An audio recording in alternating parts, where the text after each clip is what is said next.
prazer enorme de estar aqui no festival, na Revolução.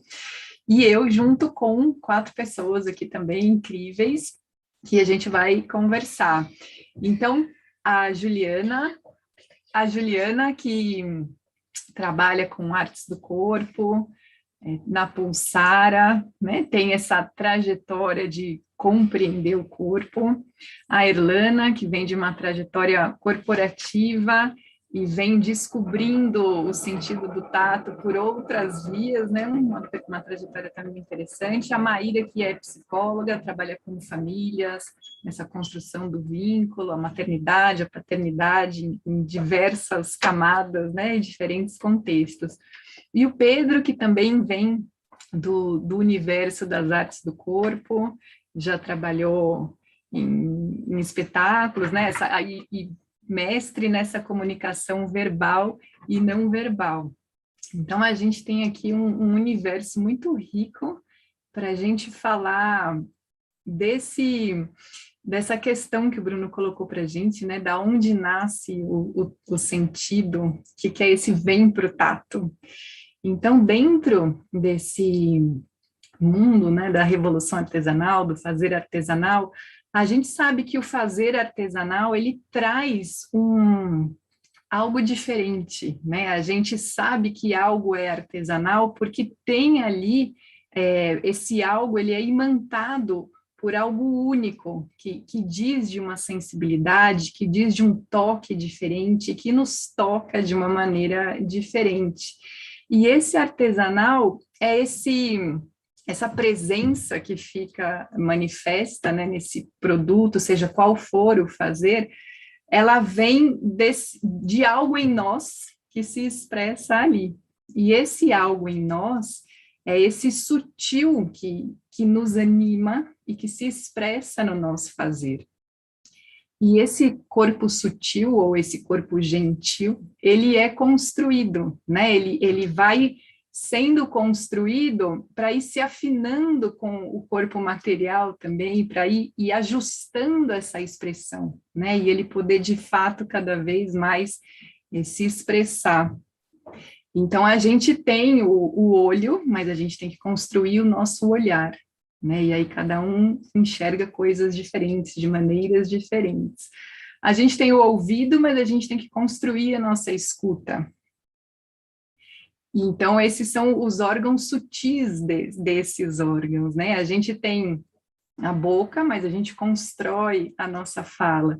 E tudo isso recai sobre o tato, na construção da nossa sensibilidade, né? Até onde vai, como vai a nossa sensibilidade, como é esse toque, né? O que eu toco, até onde eu toco e o que me toca.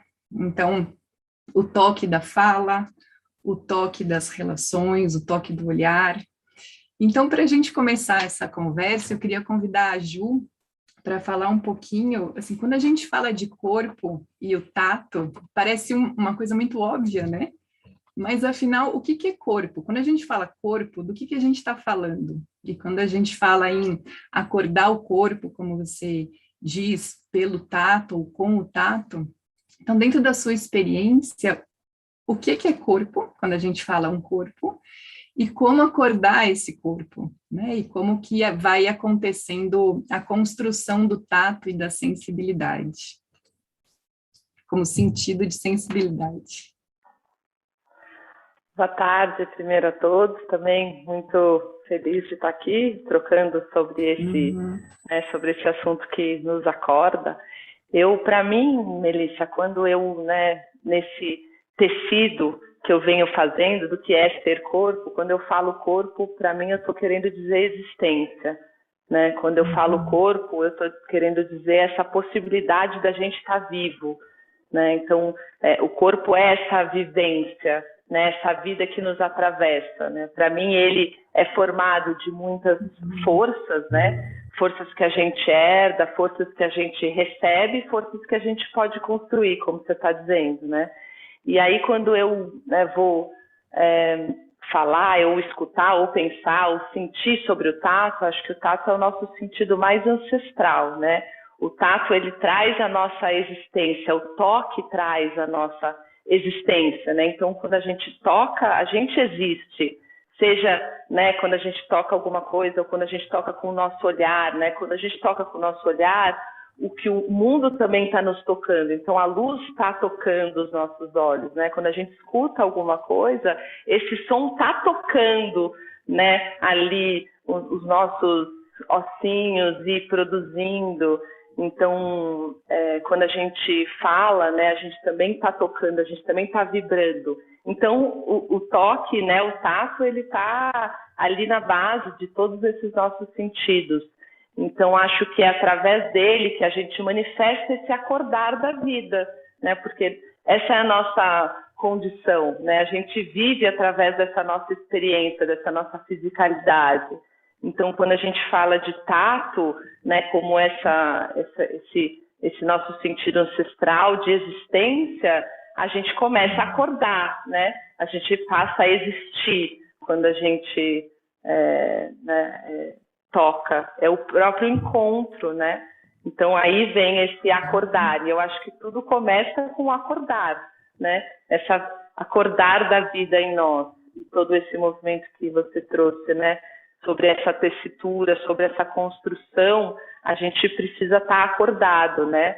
E acho que cada vez mais eu tenho sentido esse chamado, né? Para a gente acordar as nossas infinitas possibilidades, né? E aí acordar esse tato, né? É nos acordar por inteiro, é acordar todos os nossos sentidos, todas as nossas emoções, os nossos pensamentos, né?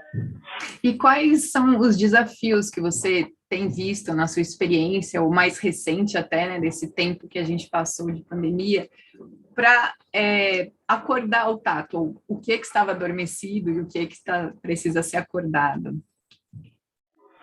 Então, eu acho que quando, né, o Bruno me fez esse convite, a gente começou a conversar sobre esse acordar, né, o que significa, por que né, eu tenho sentido, acho que esse meu trabalho nasceu muito com esse impulso. De alguma maneira, né, eu senti essa necessidade de me acordar, né, ali desde, né, não sei precisar desde quando, mas lá atrás, desde que eu me lembro, eu tenho essa necessidade, né, de me sentir viva, de acordar. Então, ele começa com esse, né, o meu desafio, o que significa acordar para essa vida, né, que é existir, né, que é me expressar, existir e me expressar, estar em mim e estar com o outro. Então, eu acho que começa aí com o meu próprio desafio, e aí eu tenho visto, né, que a gente foi, acho que a gente foi perdendo, a gente foi subindo, né, no nosso desenvolvimento, a gente foi subindo, e a gente foi desenvolvendo muito, né, um dos nossos cérebros, porque a gente tem mais de um, mas a gente foi desenvolvendo muito esse cérebro intelectual, né, a gente foi saindo do chão, né, a gente foi perdendo o apoio do chão,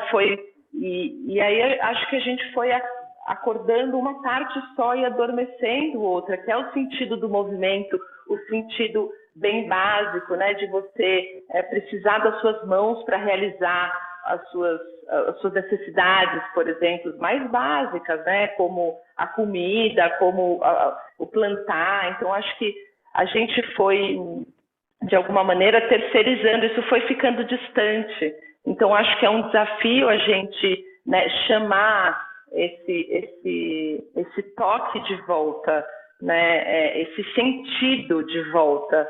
E aí eu acho que, né, trabalhar as mãos, né, abrir esse campo pelas mãos, eu acho que é absolutamente maravilhoso, né, porque a gente conecta o tato com a mão, né, apesar de que, né, a gente falou o tato em 1000 possibilidades aí no corpo, mas a gente faz né, e não é à toa que a gente faz essa relação, né, esse desenvolvimento da mão está muito ligado ao nosso desenvolvimento enquanto humanidade e também na nossa própria história. Então, eu tenho nesses tempos também o que eu achei que, né, quando começou a pandemia e o meu trabalho, eu falei, nossa, ele não vai mais existir porque eu toco as pessoas, toco com a mão, eu sinto cheiro, e eu tenho tido uma boa surpresa também, porque de alguma maneira a gente está acordando muito, né, esse toque na gente mesmo. Então, acho que é um jeito bom da gente começar, né, naquilo que está mais perto da gente, né, tocando aquilo que a gente reconhece, para ir acordando esse campo e aí seguindo nas tantas possibilidades de troca e de encontro, né, porque acho que fala de encontro, acordar os encontros. Uhum. Muito bom, Ju, obrigada. O difícil é tentar conversar com todo mundo nessa 1h30, porque dá vontade de embarcar na conversa de 1h30 com cada um, né? Mas vamos lá. Então, você falou, né? Você estava falando dessa possibilidade de construir essa percepção de si para gerar outras percepções, né, a percepção do outro, e como o toque é isso do encontro, né, seja de você com você, seja de você com algo, né, do você com o som.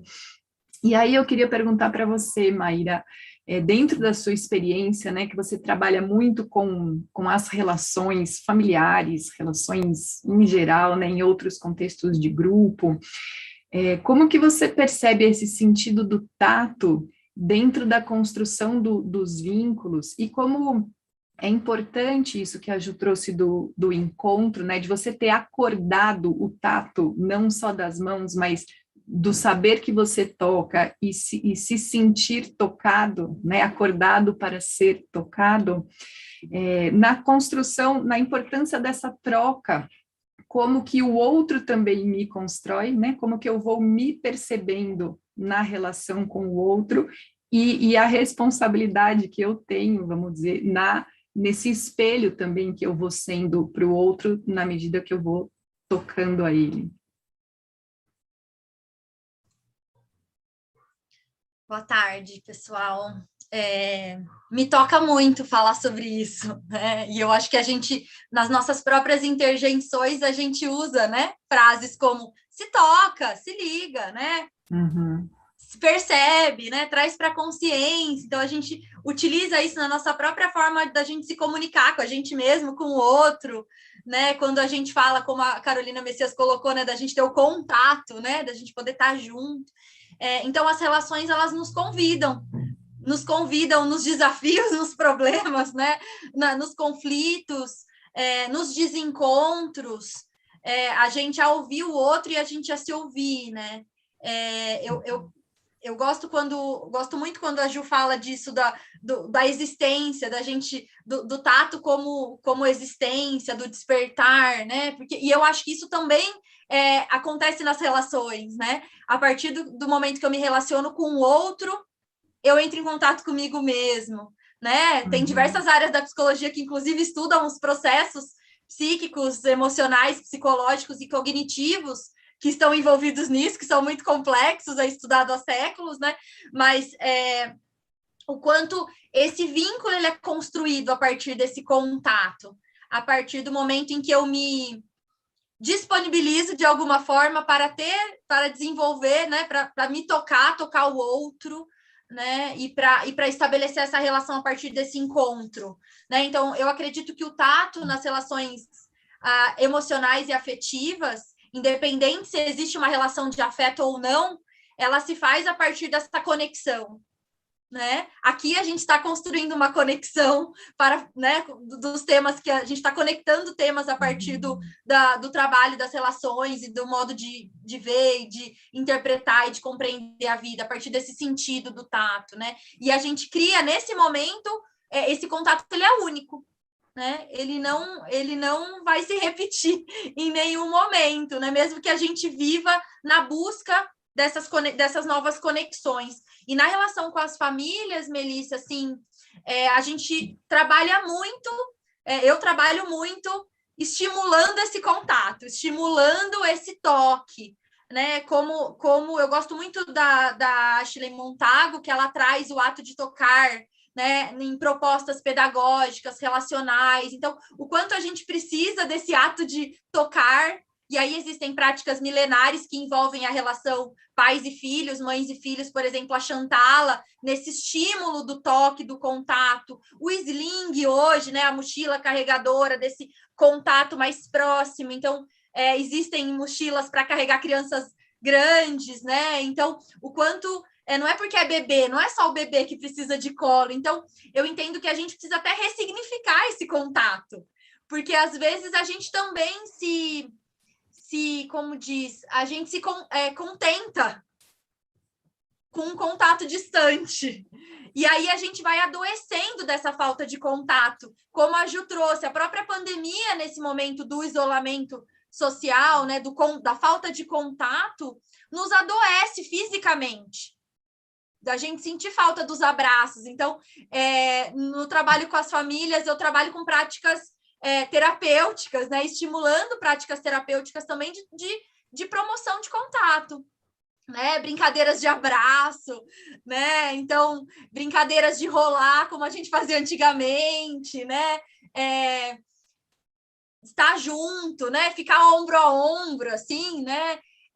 E entre adultos, entre o sentar no chão, como que a gente vai, então, a partir dessas pequenas interações, estimular essa relação afetiva, né, que ela abre essa possibilidade de construção de afeto, né, de construção de vínculo, né, com diversas emoções, mas o quanto a partir disso a gente também se toca do quanto isso é importante para nós, né, e do quanto isso nos humaniza. Então, eu gosto muito de pensar o quanto o tato nos humaniza enquanto seres, né, interconectados e múltiplos, né, e o quanto as crianças pedem muito por esse contato. E nós, enquanto adultos, precisamos nos abrir para nos permitir também esse contato, né? Nos permitir essa interação. Então, desde o abraço, né? E como trabalhar com tato, né? E como se tocar quando essa relação também não tem uma proximidade, né?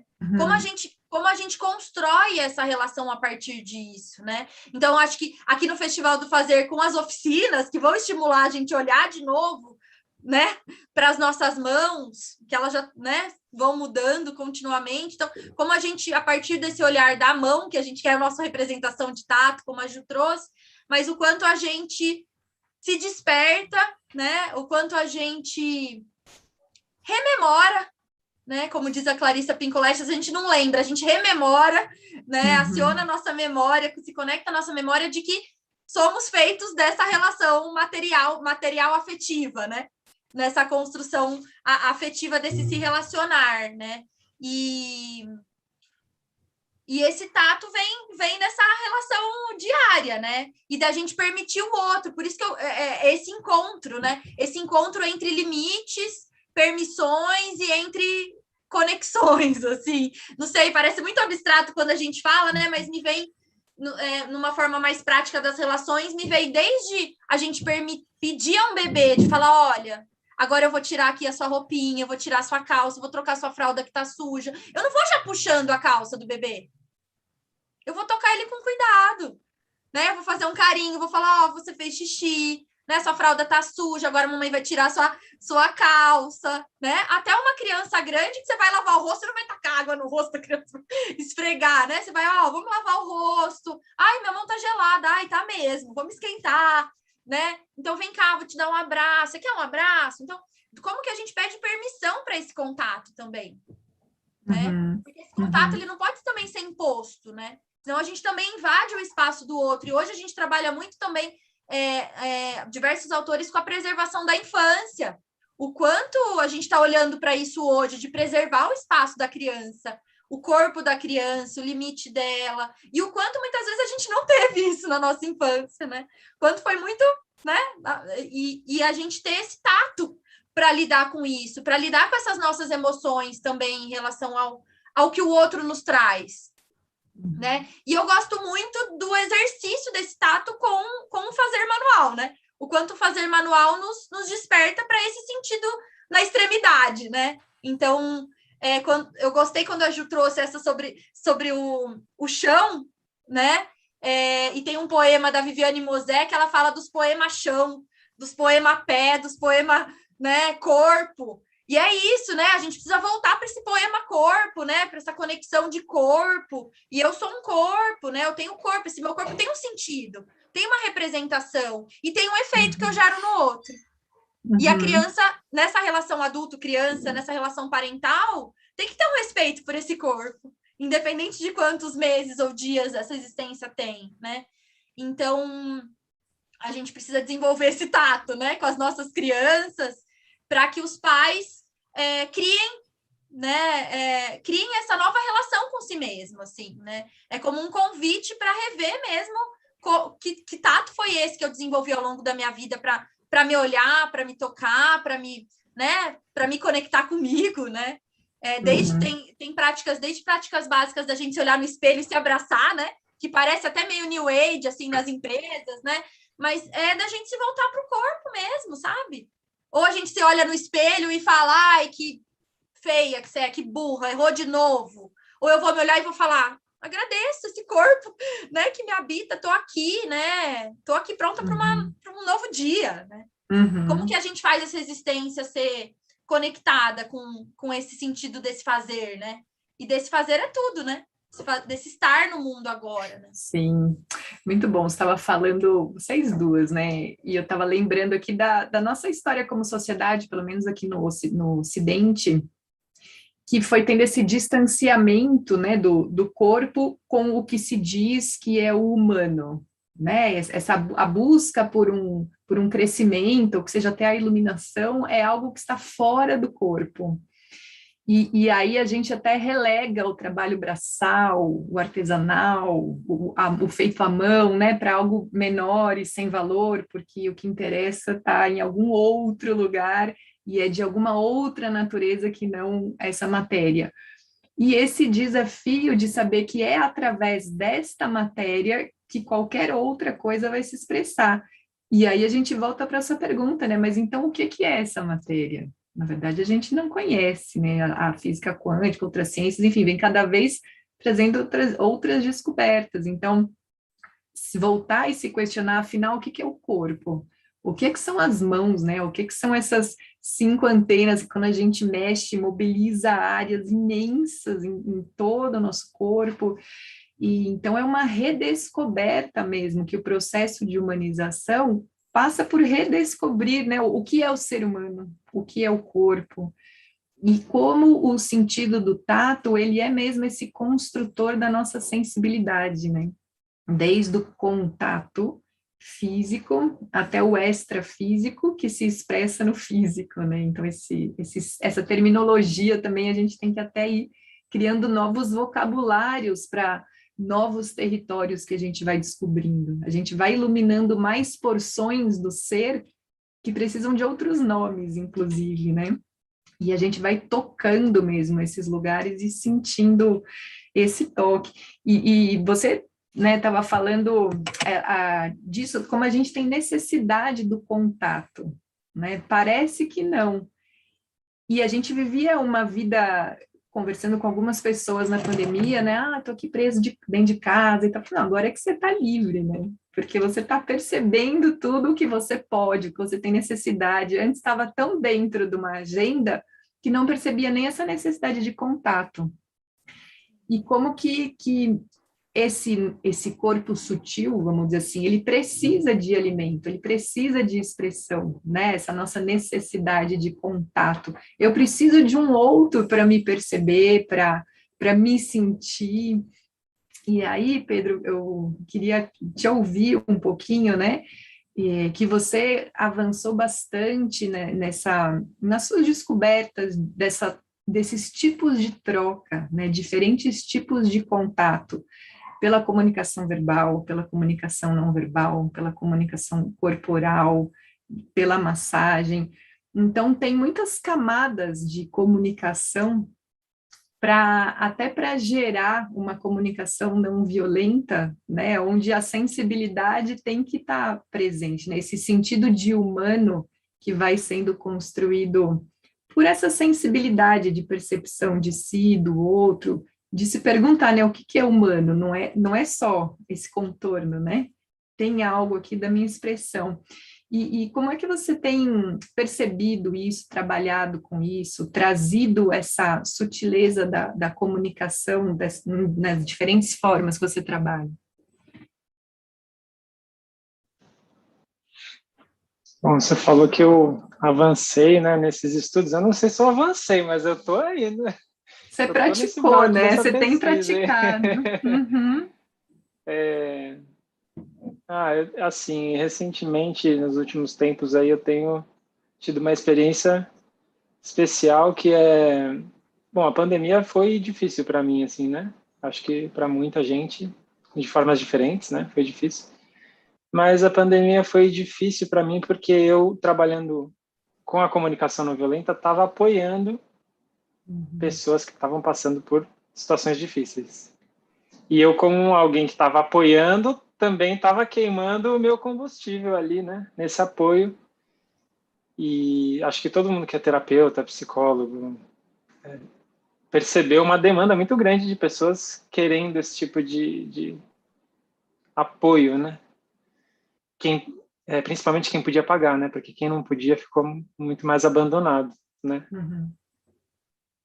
E aí eu dei uma fritada, assim, durante a pandemia. Chegou uma hora que eu fritei, assim, e eu comecei a fazer como, acho que não de uma forma muito racional, assim, mas quase como um instinto de sobrevivência, eu comecei a estudar massoterapia. E aí comecei a fazer formações, tal. E eu descobri na massoterapia um equilíbrio com o trabalho que eu desenvolvia com a comunicação não violenta. Porque a comunicação não violenta, por mais que a gente saiba que a comunicação não se concentra só naquilo que a gente diz, né, nas palavras, mas a comunicação está no corpo, né? A gente dizendo palavras ou não. O trabalho da comunicação não violenta muitas vezes fica no campo verbal e consegue descobrir coisas muito legais através do campo verbal.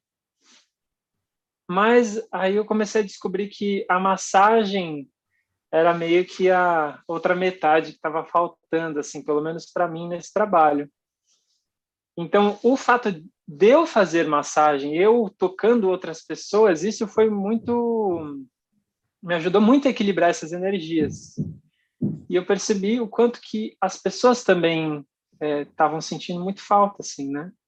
Agora que a gente está começando a abrir mais os contatos, né, as interações, que as pessoas estão se permitindo, estão se sentindo mais à vontade também de fazer encontros, alguns encontros presenciais ou sessão de massoterapia. Nossa, muita gente está pedindo massoterapia porque muita gente ficou restrita nesse tempo, né? Uhum. No geral, a gente não encosta tanto, assim, né? Algumas pessoas encostam mais, outras pessoas encostam menos, mas o toque nas relações, assim, às vezes ele vai ficando meio de lado, assim, né? Até porque a agenda é muito corrida, né? Então, assim, é difícil, às vezes, na nossa família, nas nossas relações, né? A Maíra estava falando, né? Do vínculo que a gente constrói através do toque, tá? E como a agenda corrida, sobra menos tempo para a gente se tocar, né? Para a gente se acariciar, para a gente fazer um cafuné, para a gente fazer um trabalho artesanal, né? Então, esse contexto, essa velocidade dificulta muito as coisas, né? E ainda vem uma pandemia que restringe o nosso contato com as outras pessoas, deixa a gente mais isolado ainda, né? E com medo do toque, né? Porque o toque é um risco. Então, o toque tem muitas coisas muito legais, mas o toque também ele pode ser um risco, né? Dependendo da situação. Ele pode ser um risco de contágio, né? Ele pode ser um risco também de invasão do corpo. Muitos traumas vêm através de um toque que não foi permitido também. Então, o toque é muito poderoso, assim. E aí eu comecei a perceber isso, assim, como que um trabalho de massoterapia ajuda as pessoas a se comunicarem depois com outras pessoas. Então, uma pessoa que às vezes vai ter uma reunião e está muito tensa com essa reunião, já aconteceu isso. A pessoa veio, fez uma sessão de massoterapia, depois foi para a reunião e foi em outro estado.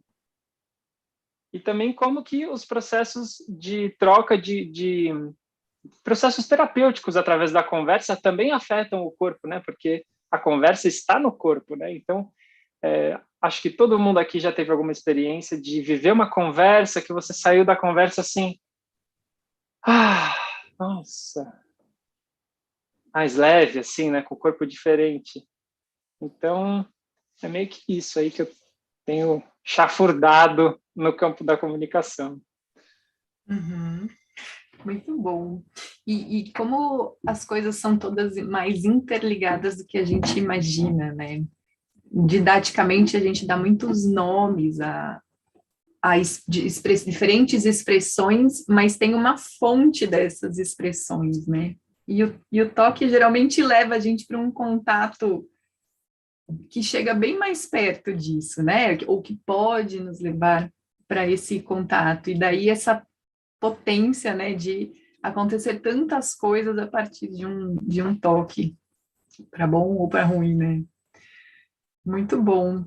E Elana, o Pedro estava falando aqui, né, como a gente vai deixando para lá o toque e a falta que faz, como a gente viu aqui, né, que a gente tem uma, vamos dizer assim, um corpo baseado no toque. Se a gente pensar até que a pele é o maior órgão do corpo, é o órgão que mantém esse corpo constituído, né?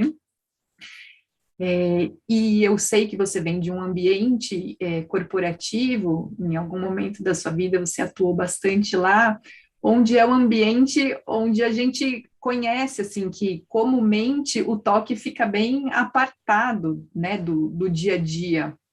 É muito valorizado essa inteligência mais mental, como a Ju estava falando, e a gente sabe do esforço que pessoas como você e outras que perceberam que, opa, né, não dá para ser uma cabeça sem o resto que sustenta essa cabeça.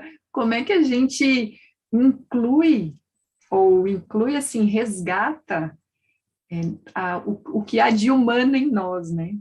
Que é a presença da sensibilidade, que a gente falou aqui de diversas maneiras, que vem através desse toque. Então, eu queria te ouvir um pouquinho, assim, como é que você foi percebendo, né? Como você fez essa passagem de ir percebendo a importância disso, como que você foi conseguindo se reinventar para integrar essa dimensão em você e no seu fazer agora, né? Gente, boa tarde. Boa tarde a todos e todas. Ai, Melissa, você falando assim, passa até um filme na minha cabeça.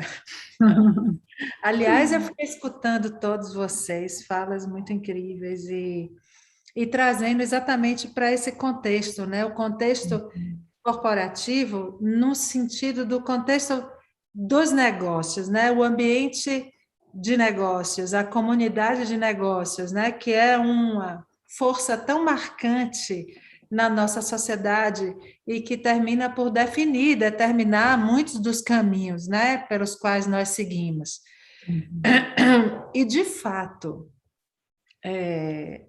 realmente é um outro jogo, né? É uma outra dimensão, né? Onde e vai fazer muito sentido para essa conversa daqui, porque recentemente a comunidade global de negócios, né, teve um eureka. Somos humanos. As pessoas são importantes. E isso está acontecendo agora. Esse eureka está rolando agora.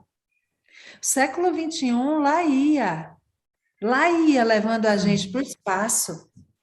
O século XXI lá ia levando a gente para as redes, né? Para uma hiperconectividade sem toque. Né? A pandemia nos acorda, falando na linguagem de Juliana. A pandemia nos acordou e nos humanizou a pulso, porque o século XXI lá ia, né? E a gente completamente, e uma sociedade hiperconectada e completamente desconectada ao mesmo tempo. Desconectada de si, da sua parte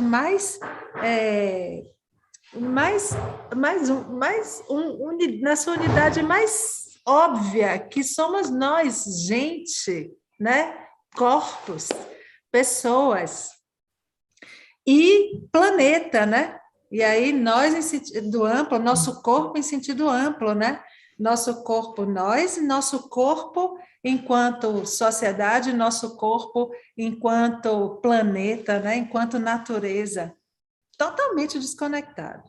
Inclusive, vocês comentando, e a Mayra traz insights muito legais nesse sentido, o vínculo que se constrói através do toque. Eu também parei nessa com o Pedro, fiquei nessa viagem com a fala da Mayra, sabe?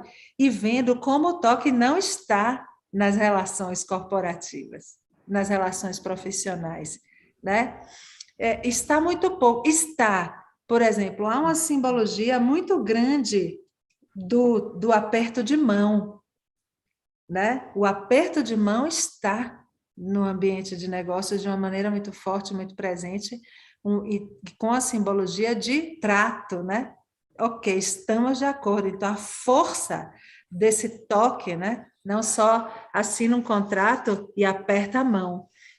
São coisas, é um reforço importante, traz o compromisso do outro, ancora ali aquele combinado, né? Vamos dizer assim. Então, isso está muito presente. Mas, por exemplo, dependendo da cultura, dependendo do país onde você esteja, as pessoas não se tocam, não se pegam. Eu tenho uma cultura muito tátil, né? Eu, particularmente, também tive uma educação onde isso era permitido. A gente se abraçava, muitos irmãos, primos e tal, vó muito carinhosa. Então, a gente desenvolve essa competência, vamos dizer assim, né? De sentir. Porque no ambiente empresarial, no ambiente corporativo, no mundo de negócios, isso está lá nas soft skills, que quando você vai ver, são competências são estruturais de ser humano. Por exemplo, empatia. E agora as empresas, as pessoas estão aprendendo o que é empatia, né? Então, realmente, a gente se desconectou muito, foi muito para um universo de pensamento, de razão, de lógica, de retórica, sabe? A gente foi muito, foi. Já estávamos realmente em órbita já, quando a pandemia nos traz.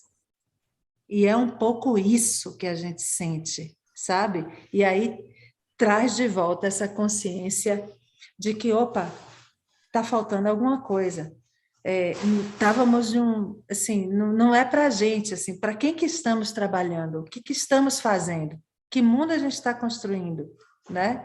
E aí a humanidade volta para o centro da história. E a humanidade entendida como o conjunto de humanos, né? E a humanidade também entendida como o ser humano em ser-se humano, né? Se ser humano, como é que eu posso colocar isso? Então, a nossa humanidade original, né? Do fato de sermos humanos. Então, a humanidade volta para a história agora.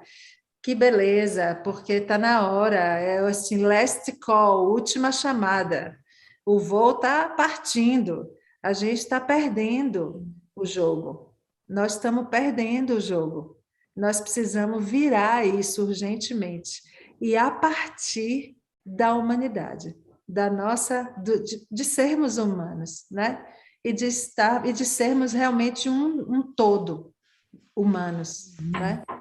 Enfim, minha cabeça vai muito por aí. E eu me descubro nesse momento também. Eu não tenho privilégio nenhum nesse sentido de ter despertado antes e tal. Uma coisa que foi um divisor de águas na minha vida e foi muito recente, esse meu despertar é tardio para tudo. É uma desconstrução tardia de uma vida realmente mais anestesiada mesmo, mais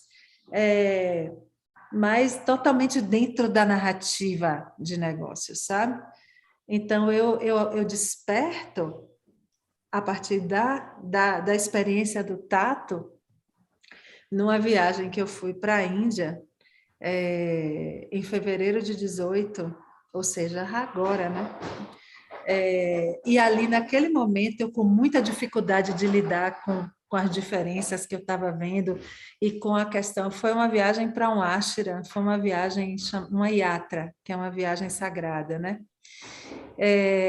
Nessa busca, eu escutei, e eu com muita dificuldade de processar tudo aquilo, canto mantra, mas o que é que eu estou cantando? Mas senta assim, mas por que eu estou sentada? Sabe assim? Eu querendo entender para poder me juntar. E ali eu escutei de minha mestra de yoga o seguinte: sentir para saber. Esse é o caminho. Não é saber para sentir. Saia desse lugar. Urgente. Permita que isso aconteça, pelo menos aqui. O seu caminho de compreensão desse lugar que você está, dessa experiência que você está vivendo, é o seguinte: sinta e aí saiba. E aquilo ali foi uma virada de chave para mim. Porque foi uma lógica de compreensão da vida, das coisas, da experiência que eu estava vivendo, de mim mesma, a partir de um outro lugar. Né? E essa coisa realmente do tato ser, conceitualmente, uma soma de seus sentires, né? Uma soma das sensibilidades, que é a história da somestesia, né? Uma soma das sensibilidades. Então, essa história da gente sentir inteiro, né? Sentir a partir da soma de todas as suas sensibilidades, isso é uma revolução. A revolução é artesanal mesmo. Essa é a revolução, a gente sentir a partir de todas as nossas sensibilidades, né? Que é essencialmente o significado do tato. Isso dentro da lógica dos negócios, isso não é nenhuma revolução, isso é uma reinvenção total, geral. Porque a história toda está inventada em cima de outras premissas, né? Mas eu tenho fé. Estou totalmente militando nessa fronteira aí, da gente realmente fazer grandes transformações, a partir de sermos realmente humanos, né? Da nossa humanidade, seja a humanidade de todos nós juntos, seja a humanidade sermos humanos, essencialmente humanos, prioritariamente humanos, e ser humano como ponto de partida, para seja lá o que for que a gente for construir nossa sociedade, né, coletivamente aí. Muito bom.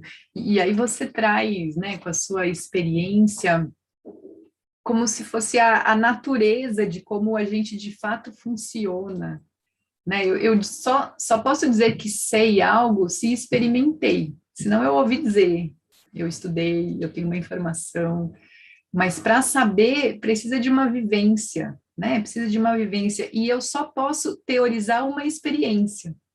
Se eu vou para a teoria antes da experiência, é um conceito vazio, é sopa de letrinha, é muito que todo mundo já deve ter conhecido e reconhecido isso, né, em alguma situação, e como fica vazio, né, fica aquela fala sem força, fica esvaziado você fala assim, não tem ninguém ali, ou seja, não tá, o humano não está presente, né, o que diz daquela pessoa não está ali. E nesse caminho, né, forte também quando você traz que, no fim das contas, né, se eu não me reconheço, eu não reconheço a ninguém, porque eu não tenho concebido a existência desse si, né, de um eu, de uma sensibilidade, de um corpo soma, né, outro jeito de falar também é o corpo soma, porque é a soma de diferentes camadas de corpos, né.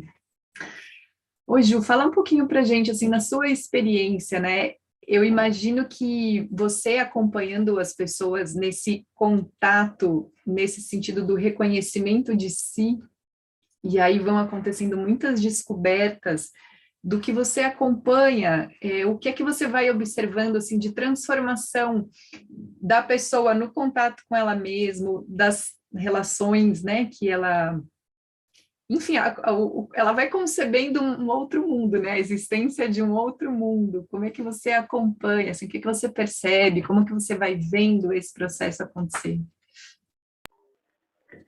Olha, cada um, né, tem um jeito uma maneira muito singular, né, de existir. Mas eu acho que o que eu percebo muito é quando a gente vai tocando, né, e eu acho que eu vou pelo caminho da gentileza, da gente poder acordando, né, com gentileza, né, como a Maíra falou, o Pedro, se você vem muito, né, o toque é isso, se você vai muito também, a gente se defende, né, a gente tem uma tendência, então tem uma gentileza para você chegar, né, para você começar a tocar. E quando esse corpo, né, ele é acolhido, eu adorei que a Mara falou dessa, né, o colo, todos nós precisamos de colo, né, não é só o bebê que precisa de colo. Então eu acho que na minha experiência, quando esse corpo ele é tocado, né, seja pela palavra, seja pelo toque, seja por uma sonoridade, e ele se sente acolhido, ele começa a existir, né? E aí ele vai querendo adentrar. Eu acho que é uma necessidade, uma vontade que pulsa na gente, da gente se tocar e tocar o outro. E é um trabalho que acontece junto, né? Quando a gente vai adentrando nos nossos territórios e tocando, e a gente está falando aqui, né, sobre um monte de coisas, mas às vezes é muito simples.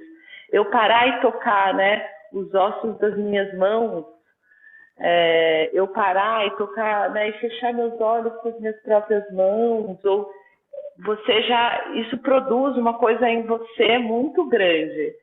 E quando, como você trouxe, quando algo acontece na gente, acontece sempre em relação também com o mundo. E eu acho que vai abrindo essa possibilidade e essa nossa função geradora, né? Porque eu acho que é nosso, é da natureza, é da vida gerar, né? Então, a arte, para mim, ela está nesse campo gerador.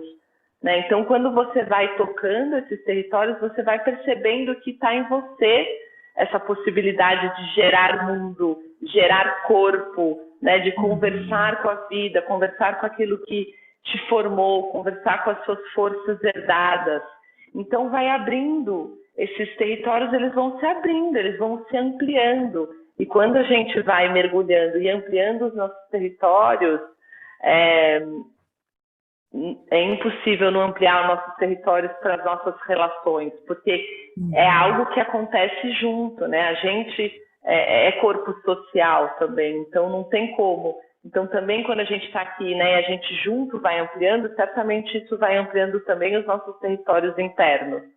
Então eu vejo muitas transformações, né, nesse acordar, como cada um vai acordando para essa possibilidade, porque eu acho que quando a gente está, né, nessas narrativas que a gente está adormecido, né, a gente perde a gente acha que a gente não pode, né, gerar realidade, gerar as nossas trocas internas e externas. Então, quando a gente vai fazendo esse trabalho, né, de abrir, a gente vai se reconectando com essa possibilidade que é de todos nós, né, da vida, essa possibilidade geradora da vida, né, de você poder, de fato, conversar com essa vida, com aquilo que tem de misterioso, mas você pode falar com ela, né, você pode tecer junto com ela.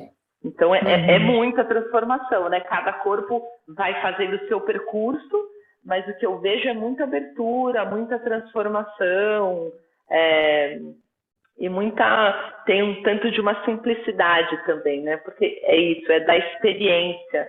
Então acorda mesmo um campo também do fundamento, né? Daquilo que é fundamental em nós. Sim, é bem, né?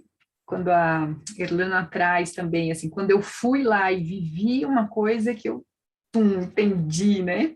E então tem um fazer, realmente tem uma ação, né? Esse fazer, e aí a gente sabe que tem um jeito de fazer que te põe mais em contato com isto.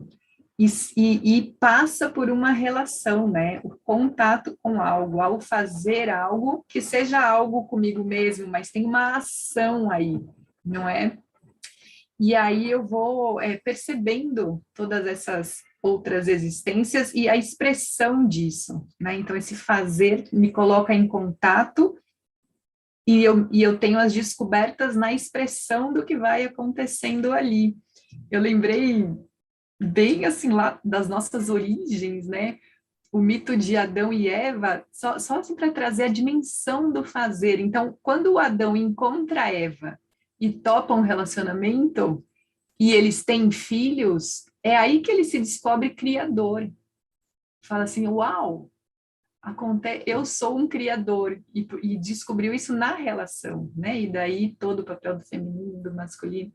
Então, esse contato gerador de vida, de todos os tipos de vida, né? E que é por aí que acontece, não tem um outro jeito.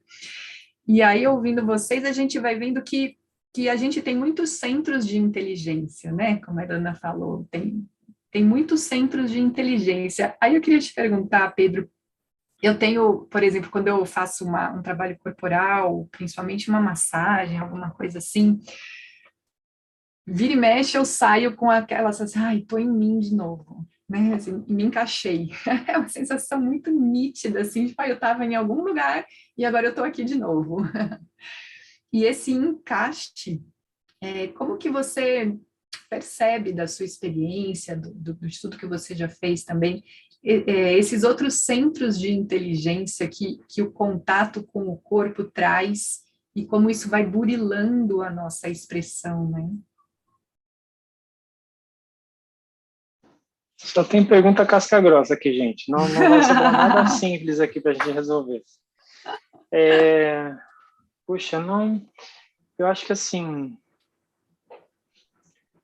bom, tem várias pessoas que pesquisaram as nossas inteligências, né? Os vários tipos de inteligências. Tem o Howard Gardner, que falou de vários tipos de inteligências, né? Eu acho que quanto mais passa o tempo, mais a gente descobre que existem vários tipos de inteligências. Sim. Que é difícil você classificar alguém como inteligente ou não inteligente, porque, né, às vezes uma pessoa é brilhante numa coisa e é uma topeira em outra coisa, né? Mas esse caminho de descobrir as inteligências dentro do nosso organismo, né, do nosso corpo, dos nossos pensamentos, os vários mecanismos assim de inteligência, né, muitos deles que estão associados com a nossa sobrevivência, né? Então, várias estratégias que a gente desenvolve corporalmente, às vezes inconscientemente, várias dessas estratégias têm a ver com o nosso organismo tentando se proteger, né? Inclusive, quando a gente pensa em tato, se a gente pensa, por exemplo, no processo de dessensibilização, que pode ser o tato literalmente, ou pode ser metafórico também. Mas qualquer processo de dessensibilização, a gente pode olhar como um processo inteligente, no sentido de o nosso organismo tentando reduzir um pouco a informação, porque a informação está muita. Então, por exemplo, se você pegar a mão de um violonista, você vai ver que tem vários calos ali, né? Por quê? Porque é o organismo tentando se proteger daquela pressão que, se ele continuar com a mesma sensibilidade, vai machucar muito o corpo. Então, cria um calo. Então, a dessensibilização eu entendo como um processo de autoproteção também, de autocuidado. Então, a dessensibilização não é necessariamente uma coisa ruim. Eu vejo como uma inteligência, uma das várias inteligências, né? E aí a gente também se dá conta desse processo, acho que muda o jeito da gente olhar para nós mesmos, assim, né? Porque às vezes eu posso me perceber insensível em relação a alguma coisa e me julgar muito por isso, assim, né? Falar, nossa, que pessoa horrível que eu sou, ou como eu estou fazendo as coisas muito da forma errada, né? Mas essas inteligências, elas estão atuando o tempo todo, assim. Então, eu vejo esse trabalho do tato, trabalho artesanal, como um trabalho de ressensibilizar, né? Algumas coisas que talvez se dessensibilizaram exatamente por causa de uma das nossas inteligências que está tentando proteger a gente. E aí o trabalho artesanal é um trabalho de abrir um caminho assim a serviço de uma atualização, eu acho assim, né? De uma atualização do nosso estilo de vida para ir falando assim, legal, temos todas essas inteligências, mas será que a gente dá para ir um pouquinho mais para cá? Acho que a gente foi muito para lá, né? Então vamos voltar mais um pouquinho assim. E eu acho que esse processo de descobrir as nossas inteligências, ele é incrível assim, né? Porque existem muitas vozes dentro da gente, né? Muitas vozes, e todas elas, de alguma forma, eu entendo que elas estão tentando cuidar de alguma coisa. Assim. Às vezes tem vozes que a gente ouve, né? No sentido de, puxa, eu deveria fazer isso. Ou, não, será que não é melhor fazer tal coisa? Né? Às vezes a gente fica em dúvida em certas situações da vida, porque uma voz fala para a gente fazer uma coisa, outra voz fala para a gente fazer outra. Né? Eu vejo tudo isso como várias inteligências que estão tentando cuidar. Então, o nosso organismo é um grande centro de convenções e negociação que a gente está tentando falar, vamos lá, galera, vamos botar todo mundo aqui na mesa, tentar achar um caminho e ver qual a atualização, né? Qual que é o novo caminho que vai mais cuidar desse organismo e dos outros organismos que estão em volta também, porque se a gente não cuidar dos organismos que estão em volta, a gente também não se cuida, né? Exato. Então, mais ou menos por aí. Não, excelente, sensacional. Muito bom. Maíra, o Pedro falou uma coisa, não, falou várias, mas pegando um gancho aí, né? Que a gente tem essa dessensibilização, é uma reação autônoma, vamos dizer, né, inconsciente nesse sentido, ela acontece. E se a gente não se sensibilizar de novo, até para perceber a dessensibilização, segue assim. E aí, um processo inconsciente, né, que ele falou. E na psicologia, puxando um pouco a sardinha aqui, tem muito, né, esse discurso de, temos que tornar o inconsciente consciente. E na minha prática, assim, já está dito que não é bem assim, né, não é isso. E sim nos fortalecer para dar conta da sensibilidade, porque inconsciente é pura sensibilidade, é a sensibilidade, eu diria, né, é o contato com tudo que você é e que você pode ser e que pode se expressar.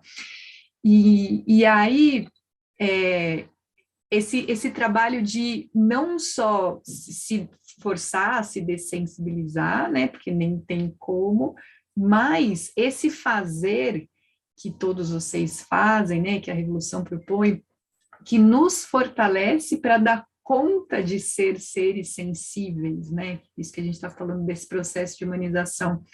Então, conta um pouquinho, assim, na sua prática, né?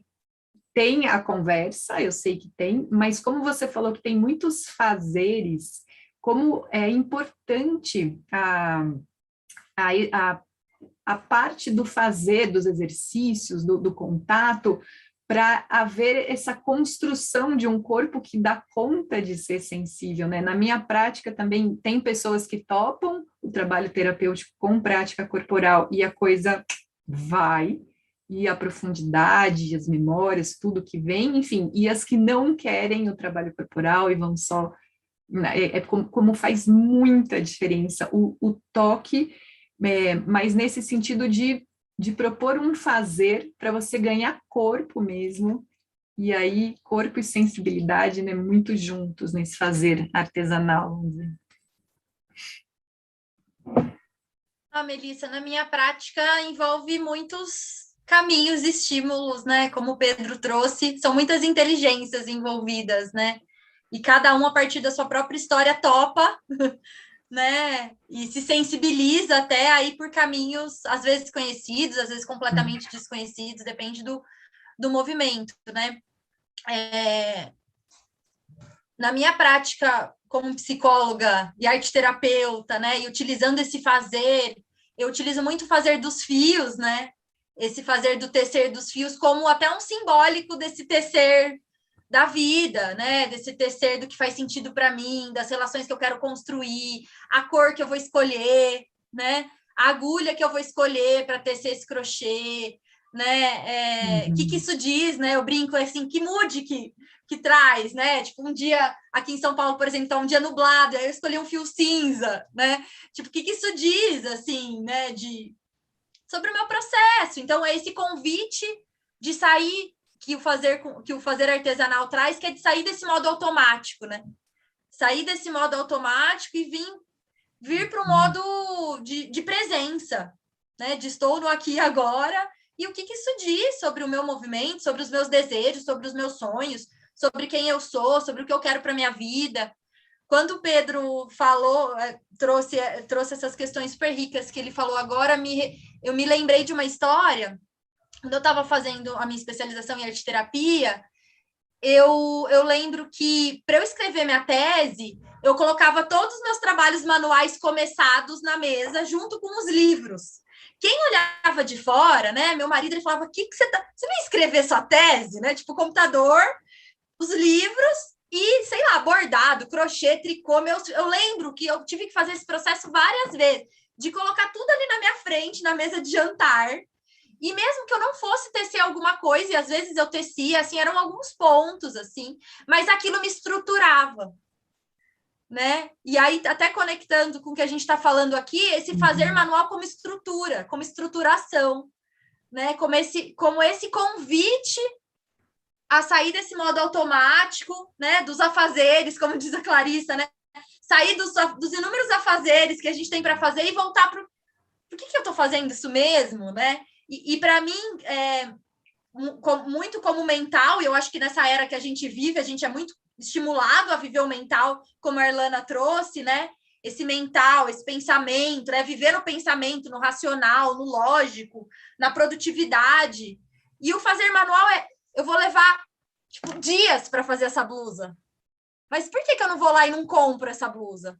Porque não é o ter a blusa. É o fazer a blusa, é o curtir esse processo, né? É me conectar ao porquê que eu quero fazer essa blusa, né? Por que eu quero fazer essa mudança na minha vida? Eu acho que o trabalho terapêutico, ele é artesanal. Até escrevi um texto para o blog da Revolução um pouco sobre isso, do quanto o nosso trabalho da psicologia é artesanal, porque ele é para esse indivíduo, para esse momento da vida, para esses desafios que são únicos para esse momento, assim como esse fio. Esse fio é único, mesmo que eu compre outro novelo do mesmo lote, a cor vai vir diferente, né? Porque ele foi tingido num outro processo, num outro momento, ele foi fiado de uma outra forma. E a gente também é único, né? A gente entrou de um jeito, agora com as nossas trocas aqui, nossa mente faz, né? E a gente vai ampliando a nossa visão, né? E eu entendo que o trabalho na psicologia, né? Esse trabalho terapêutico, psicoterapêutico, ele é, a partir do fazer manual, ele propõe isso, ele propõe a gente sair dessa lógica, como a Erlana trouxe, do pensar sobre o que eu vou fazer, sobre o experimentar, sobre ver o que isso vai dar, e depois eu refletir sobre isso, trazer aprendizados, né? Assim como a massagem, eu vou vivenciar essa massagem, depois eu vou ver, né, se dói, o que dói, o que eu preciso fazer com isso, né? E eu adorei isso que o Pedro trouxe dos calos, né? Porque a gente precisa ter calos na vida. Se a gente não tiver calos, que experiências intensas a gente trouxe? Eu acho que o calo traz essa intensidade, traz a repetição. E o fazer manual é dessa repetição. Eu vou repetir ponto. Eu vou repetir um padrão de pontos aqui. E aí eu vou decorar. No começo você fala, nossa, como que era mesmo, né? Depois você já vai... Você já decora. E o decorar é se conectar com o coração, né? Eu vou decorar, eu vou me conectar com o meu coração, com o que faz sentido para mim. Eu vou decorar minha casa, eu vou decorar meu corpo, vou fazer uma tatuagem, né? Eu fiz uma tatuagem recentemente de uma mulher tecendo o universo, né? Ela tá tecendo um crochê e esse crochê é uma galáxia, né? É o fio do universo, assim, né? E é isso, assim, o que eu vou registrar em mim, né? Nas minhas memórias, nas minhas experiências. E para mim, o trabalho terapêutico, tanto com o fazer artesanal, seja nas oficinas, seja no processo terapêutico de quem topa, seja o trabalho pela palavra, pelo falar, ele é artesanal nesse sentido, né? Nesse sentido que eu vou pegar ali uma memória, uma história, um desejo, um objetivo, uma frustração, uma dor, um trauma. E como que eu vou tecer isso na minha vida? Como que isso entrelaça na minha vida? Então, é a gente também não odiar os nós, né? Porque a gente também quer os vínculos, a gente quer os nós, a gente quer desatar, mas a gente também quer atar, né? E aí é acolher essa ambivalência, né? Então, o meu trabalho com as famílias, sejam elas biológicas, sejam elas formadas pela via da adoção, seja muitas mulheres, mães, pais que eu trabalho, vem muito nesse desejo de atar esses nós, desatar nós, dores, mas atar outros nós, né? Então, eu vejo que esse processo da consciência é criar esse calo, assim, e de escolher o que eu quero, assim, né? E fazer uma coisa de cada vez. Eu não vou conseguir tecer 5 rolos ao mesmo tempo. Depende do projeto que eu quiser. Se eu decidir um projeto que eu vou juntar 5 rolos, eu posso juntar 5 rolos, né? Mas da gente poder parar e falar, vou tecer com esse, né? E aí eu vou sentir, né? E aí essa proposta desse parar, sentir o que eu tô fazendo e escolher o ponto que eu vou fazer, a peça que eu vou fazer, né? Então, isso em muitas, né? Todos os fazeres manuais, eu vou parar e vou fazer aquilo, né? Então, e envolve uma escolha, envolve uma renúncia, envolve desejo, envolve percepção. Por que eu vou fazer? Por que eu tô fazendo o que eu tô fazendo, sabe? E eu entendo que o trabalho na psicologia é isso, né? Por que você faz o que você faz? Por que sim, você se incomoda com o que você se incomoda? Por que você trouxe essa memória? Por que ela veio à tona agora? E com as famílias é construir essas histórias de vida, né? Que histórias de vida eu quero tecer com os meus filhos? Que história de vida eu quero tecer como mãe? Que história de vida eu quero tecer nesse lúdico, nesse fazer artesanal lúdico que é conviver com uma criança, né? E a criança convoca a gente para esse lugar, assim, seja na dor ou no amor, né? Nessa ambivalência mesmo. Então, meu trabalho fica quase esse malabarismo, assim, da gente escolhendo essas bolinhas, ver as bolinhas que caem, as bolinhas que estão no ar, e o quanto eu teço comigo, com o outro, né? Com o universo, aí na crença de cada um, né? Com uma compreensão micro ou macro, né? Mas o quanto estamos todos interligados nesse sentido, né? Muito bom. Aí você me lembrou, eu já tive uma época lá pelos ambientes corporativos também, e tinha muito a história das dinâmicas, né? Dinâmica de grupo. E hoje a gente fala em vivências. E, de fato, são coisas diferentes. Então, por exemplo, a Revolução propõe vivências, que vai para esse toque que a gente está falando. E aí o desafio, Erlana, de não voltar para o mental, né, e fingir que está fazendo uma vivência, porque tem muito assim, eu vou propor essa dinâmica para provocar isso daqui e a interpretação vai ser essa daqui, né, assim, um processamento muito mental. Então, esse desafio, como a Maíra estava falando, de viver o artesanal e, como você falou, né, de ter uma experiência real. Essa experiência vai me criar um calo, uma memória, e eu vou ganhar compreensão de algo, e eu não vou interpretar, né? Ah, isso é aquilo. E aí eu corto a experiência e fico só com o substrato mental da história, e aí perde tudo de novo, né? Volta para o zero de novo. E eu sei que você está nesse momento vislumbrando esse tipo de fazer de fato vivencial, né? Como é que você vê esses desafios? Por onde que você está indo? Pois é, eu estou mesmo, eu me reinvento aos 50, e um pouco antes da pandemia eu comecei esse movimento, né? Exatamente como um laboratório criativo para a educação executiva, tentando encontrar exatamente isso que você colocou, outras formas de aprender, outras coisas, sabe? Para que a gente possa fazer esse despertar, fazer esse acordar. É muito importante isso neste exato momento, sabe? Então, todas essas experimentações, que sejam lá de formato, sejam de metodologia, sejam da própria ideia do que aprender e como aprender aquilo ali, principalmente quando você está num ambiente de soft skills, a gente vai precisar realmente avançar nesse front aí, deste experimentar, deste sentir, deste fazer, né? Deste co-criar, deste brincar, deste não pensar, né? Deste meditar. Então, todas essas coisas são fronteiras que a gente vai precisar realmente acordar nas pessoas que estão na máquina, sabe? Agora, tem um problema, que é como você disse mesmo, nesse ambiente se abstrai muito pouco. Então, a primeira coisa que, assim, nos primeiros 5 minutos de qualquer atividade que não fale a mente, né?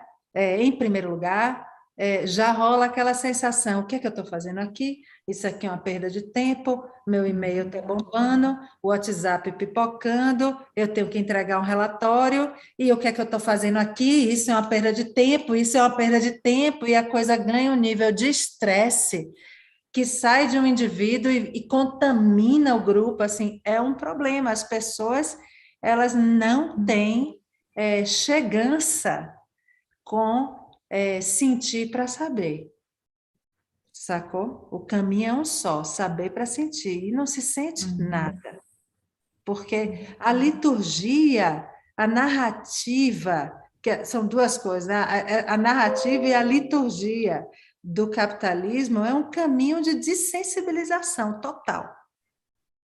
Total. Porque no centro está o capital, e o capital não sente nada. Então, tudo se justifica, né? Tudo não sentir está justificado em função de crescer e multiplicar o capital, e remunerar de volta o próprio capital. Então, decisões que geram desastres ambientais, ecológicos, humanitários e tudo mais, elas não são decisões onde o sentir teve no meio presente, definitivamente não teve. Até para ponderar, buscar um equilíbrio, né? Não teve, porque é por isso que eu digo, o eureka é recente. Eureka, a gente é humano, as pessoas são importantes, é meio que uma epifania, assim, do capitalismo, no seu momento de reinvenção profunda, de destruição criativa, né? Na verdade, porque o que ele não está, o capitalismo, e todo mundo já sabe disso, inclusive a própria comunidade econômica global e tal, não é modelo para o que precisamos construir pela frente, né? Esse é interessante, né? Esse equilíbrio, falando em equilíbrio, buscar esse equilíbrio entre o pensar e o sentir, né? Que na verdade essa é a busca, né? Buscar o equilíbrio, buscar a coerência, ser uma pessoa mais inteira, né? Que vai ser uma pessoa mais íntegra. Então, essa dessensibilização, ela acontece também no mental. Não é que o mental fica lá ativo e vivo, né? Então, eu também não penso, eu não questiono, eu não me pergunto, isso aqui tá bom para mim? Isso aqui faz sentido? Né? Vou matar um monte de gente com essa atitude. Mandaram eu fazer, eu vou fazer. Enfim. Não, mas então, essa dessensibilização, ela é geral. É geral. E a conversa, né, para sair dessa interpretação que a gente estava falando, de depois, então, diminuir a experiência para ficar com a interpretação mental e, de fato, ganhar compreensão, vai muito por esse caminho do questionar, né? O que aconteceu aqui? O que foi isso? Como é que estou me sentindo? Então, produzir, ativar a mente também como um sentido, né? O sentido do pensamento vivo, junto com todo, assim, faz parte do corpo, né? O sentir e o pensar buscam se encontrar, até para eu reconhecer o que eu estou sentindo, entra em jogo, né? Essa percepção. Muito bacana. Eu vou até pegar esse gancho aqui do questionar e jogar para quem está nos assistindo, né? Se essa nossa conversa tocou alguém, provocou algum questionamento, se alguém quer fazer alguma questão. Não sei se o Bruno está aí para nos avisar. Aqui temos, a gente até agora estava com 15 pessoas, agora nós estamos com 9, 10, por aí. Mas só para dizer, acho que eu vou falar aqui rapidinho. Você sabe que uma das maiores, assim, nesse ponto que vocês tocaram agora mais para o final, né? Quando a gente criou a Revolução, uma das maiores questões para a gente era como que a gente fazia esse convite, né? Porque não era um festival de manualidades, de artesanias, assim, ele é um festival do fazer, né? Então, o que é o fazer? É uma ação. E a gente sempre fez esse convite a todas as oficinas, a todo mundo que participa, que é assim, que bom que você veio aprender algo novo, que você está atrás de uma nova habilidade, de uma nova técnica, que bom. Fiquem bem, sejam felizes. Mas a gente gostaria de fazer um convite. Ao longo desta oficina, se você puder, perceba-se.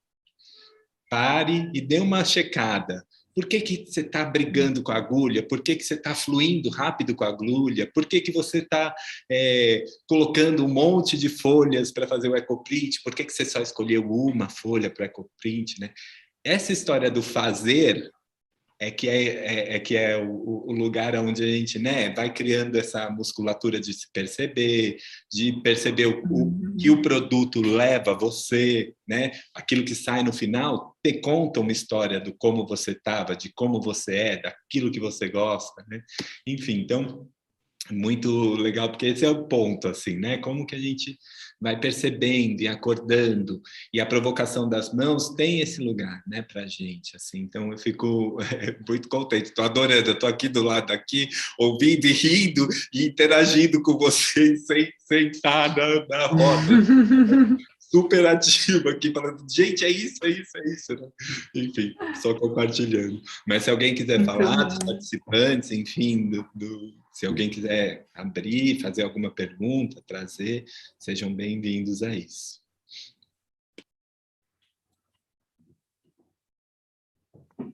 Eu queria fazer um comentário, que eu acho que uma das coisas que me veio, que foi muito bacana ao escutar vocês aqui, foi essa história de que nós estamos vivendo um momento muito especial, né?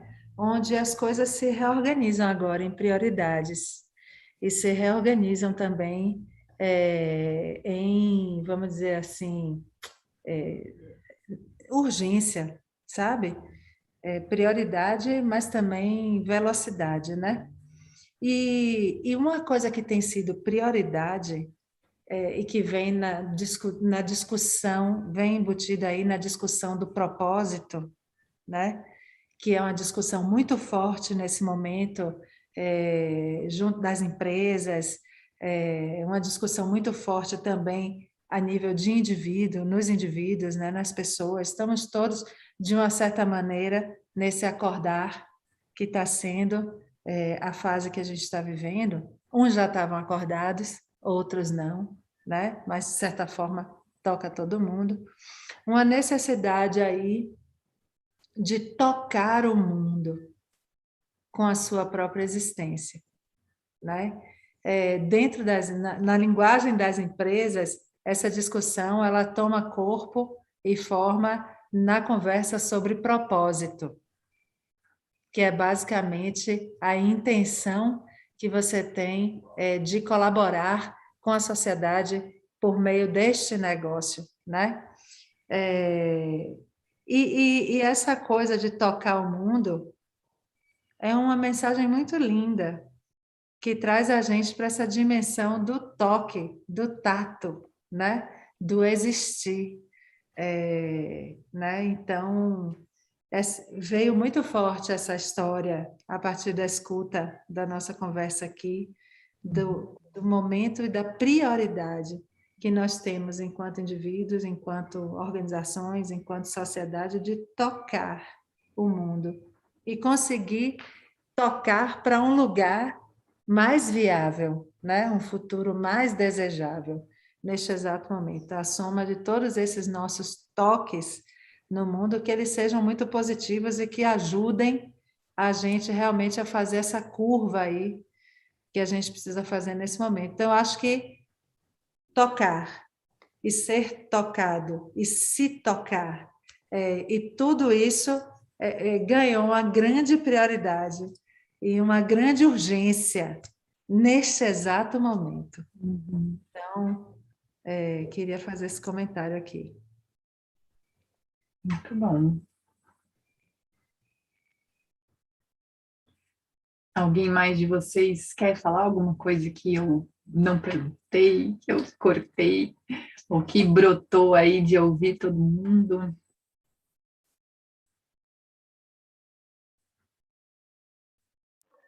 Eu fiquei com vontade de falar algo também, escutando Melana, Bruno, que é esse convite para os pequenos atos, né? A gente também, às vezes, pensa que as grandes coisas acontecem, né? E precisa ser muito, eu preciso, então, fazer algo muito grandioso. E quando você vai num pequeno ato, né? Você reconhece alguma coisa que você pode, né, seguir no segundo e aquilo vai, né, vai se multiplicando, vai conectando e vai acontecendo. A gente também fica muito no macro, né? Então, para a gente, quando eu trabalhando o corpo, né, eu falo, né, a gente é 1 trilhão de células e cada uma dessas células importa para a gente, né? E se a gente tocar alguma delas e começar um movimento numa delas, isso vai acontecendo. Então, nesse fazer, né, que o Bruno trouxe, chamando aqui, contando aqui do movimento, da revolução, é isso, às vezes um pequeno ato, né? Então, da gente também ficar perto daquilo que é um pequeno ato, né? Para a gente não ficar lá muito longe, né? Isso tudo vai convocando essas transformações, né? As transformações, elas vão acontecendo nesse pequeno. Fiquei com vontade só de compartilhar desse pequeno grande ato, né? Que sempre Perfeito, né? A gente, assim, a lição todo mundo já sabe, né? Só nos basta aprender, só nos resta aprender. Então, desde quando, né, que a gente ouve, conhece-te a ti mesmo, você precisa ser a mudança que você quer ver, né? Então, e o que é pequeno, né? Mas eu entendi perfeitamente o que você falou.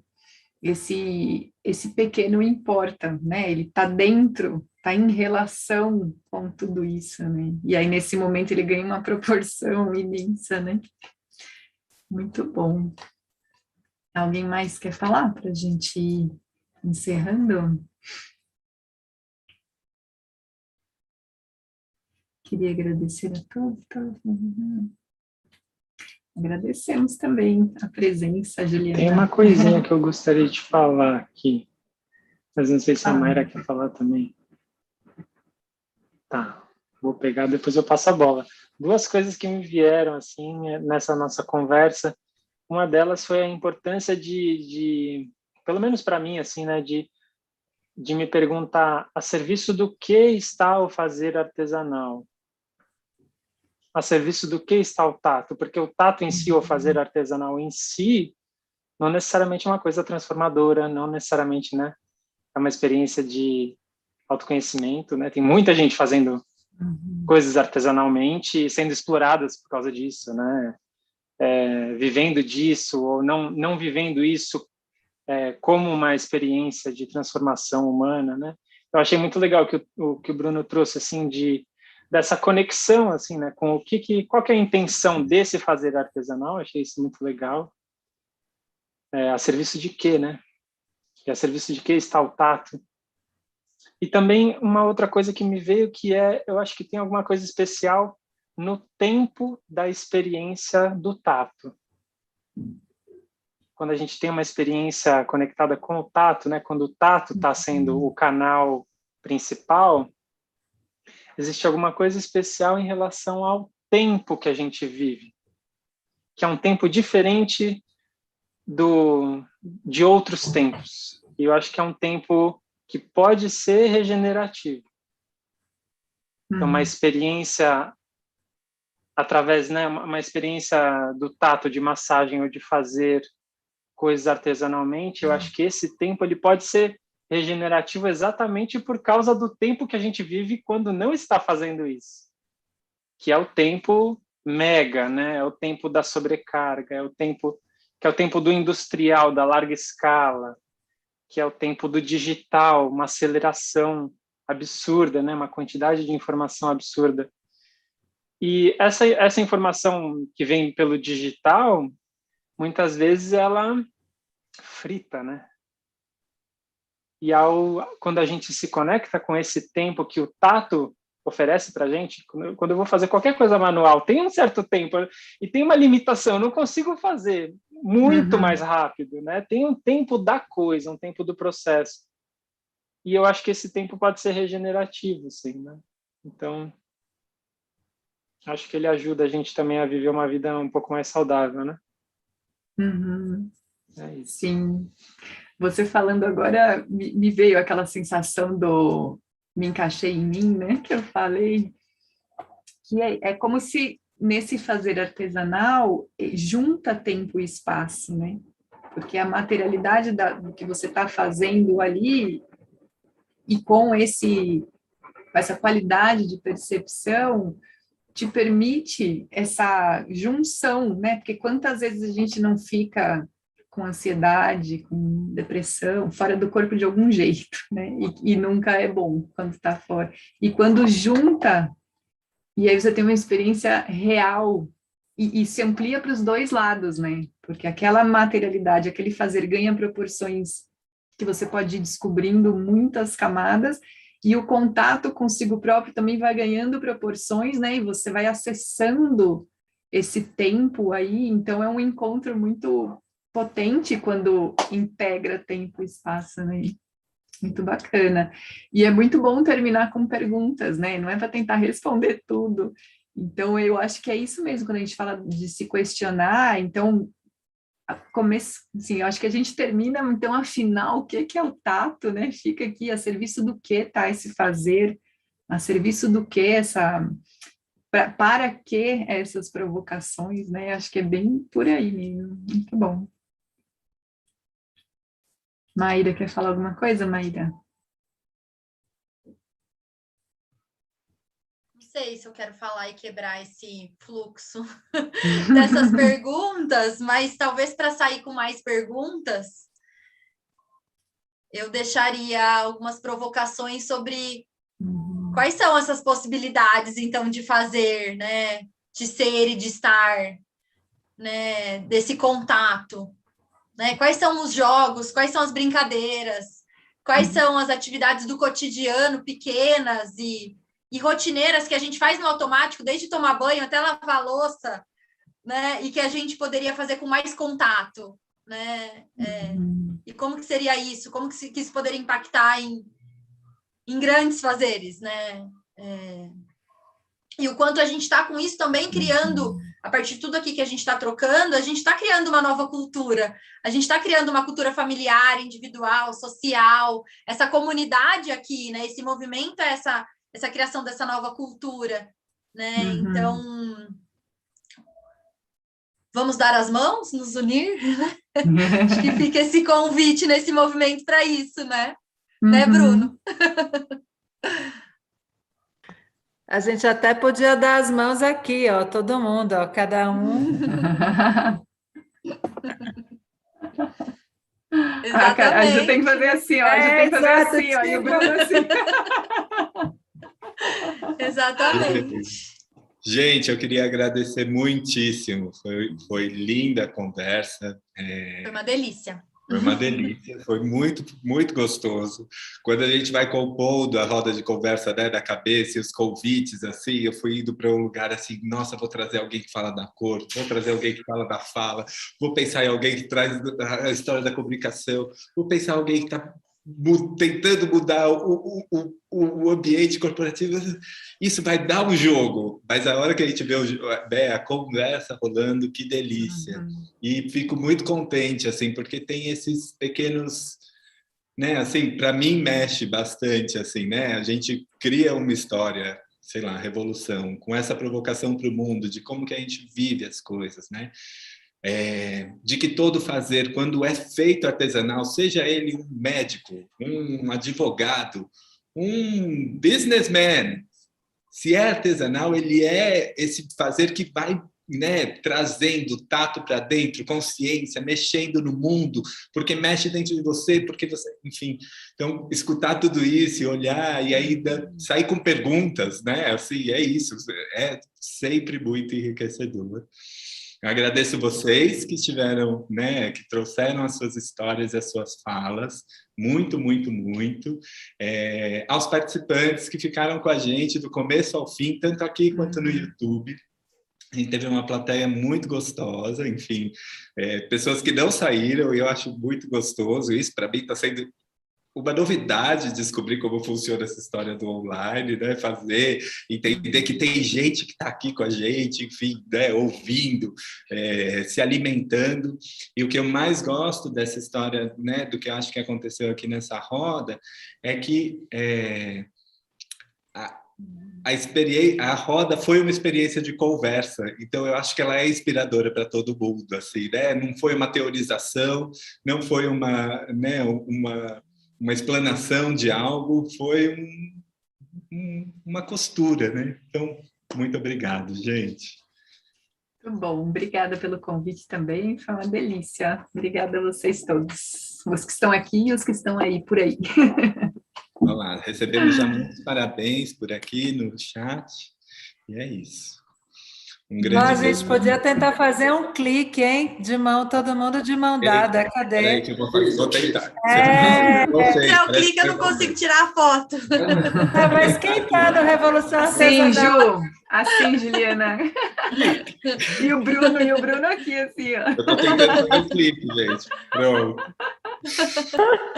Um grande beijo. Para quem está acompanhando a gente, amanhã às 10 horas tem mais roda de conversa. Muito bom. Até a próxima. Tchau para vocês. Valeu, muito gente. obrigada. Obrigada. Tchau, gente. Valeu, Valeu. Tchau, tchau. Valeu, gente.